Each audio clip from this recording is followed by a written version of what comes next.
안녕하십니까, 비보연구소입니다. 여러분들 오늘은 좀 편하게 면접에 대한 이야기를 좀 나눠보고 싶어서 갑자기 카메라를 켰는데요. 면접을 하면서 우리가 실수하는 여러 가지 케이스들이 있겠지만 저는 제일 아쉬운 부분이 본인이 가지고 있는 본질적인 것들을 보여주지 못한다는 거예요.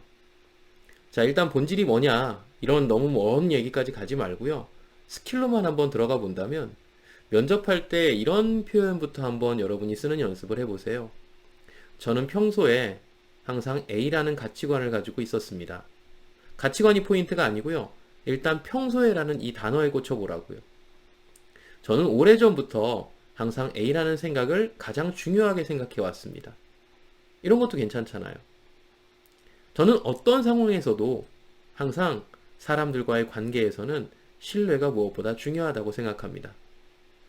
평소에 가지고 있었던 자신의 색깔, 이 부분이 표현되면 면접관 입장에서는 진정성이라는 느낌이 훨씬 더 많이 들고, 오랫동안이라는 꾸준함이라는 단어가 성립이 되면 결국 어떻게 되겠어요?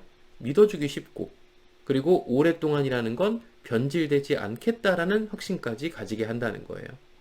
이런 측면에서 여러분들은 웬만해서는요, 자기가 지금 방법을, 아이디어를, 전략을 이렇게 던지는 답도 있겠지만, 그것보다는 나는 평소에 어떤 생각을 해왔는가? 나는 평소에 어떤 마인드를 가지고 살아가는가? 나는 오래전부터 어떤 삶을 살아왔는가? 이런 꾸준함에 대한 부분을 건드려주는 표현들. 여기서부터 면접을 한번 출발해 보는 건 어떠실까요? 자, 다음으로 면접은 정의를 내릴 수도 있어야 돼요. 무조건 나는 평소에라는 걸로만 끝나는 게 아니라 항상 A라는 상황에서는 무엇이 중요합니다. 이런 정의를 내리는 면접 스킬도 한번 활용해 보세요. 팀을 이끌어가는 가장 큰 힘은 무엇보다 경청하는 마인드입니다. 이런 표현들. 혹은 성과를 내는 데 있어서 가장 큰 힘은 책임감입니다. 이런 것도 괜찮겠죠, 그죠? 그러니까 결국은 본인이 일할 때 가지고 있는 본인만의 신념과 기준이라는 걸 먼저 앞부분에다가 세우면 무슨 이야기를 할지, 어떤 생각을 가지고 있는 사람인지 명확해진단 말이죠. 그리고 나서 본인이 실제로 그런 삶을 살아왔는지에 대한 경험이 뒤로 따라 붙어야 된단 말이에요. 근데 대부분은 내 기준이 나오지 않은 상태에서 본인의 경험부터 보여주다 보니까 진짜 잘난 놈들이 천지 널렸더라는 거죠. 더 잘난 경험이 있고 더 나은 경험이 있더라는 거예요. 우리가 생각하는 아주 좋은 선입견을 가진 경험까지 있더라는 거죠. 여기서 우리가 의미 없이 좌절할 필요가 없다는 거죠. 그래서 이런 얘기 여러분들 많이 하잖아요. 팀 경험을 기술해라, 이런 식으로 이제 자소서에서 나온다면 결국은 나는 어떤 리더였습니다, 이게 중요한 게 아니라 그랬죠. 그럼 뭐가 중요하다?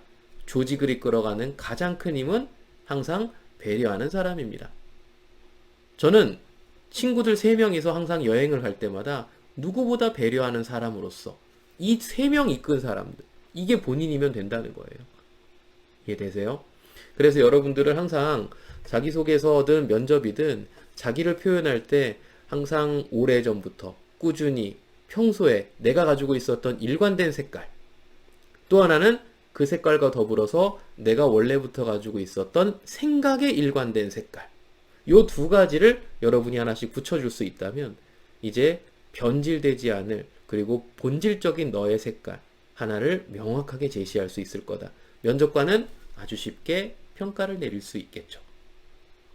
자, 면접은 어려운 게 아니라 명확하게 제시할 수 있어야 된다. 명확하게 제시하면 면접관은 명확하게 판단할 수 있다. 자, 여기서부터 면접의 출발점을 가져가 보도록 하죠. 솔직한 면접 기대하도록 하겠습니다.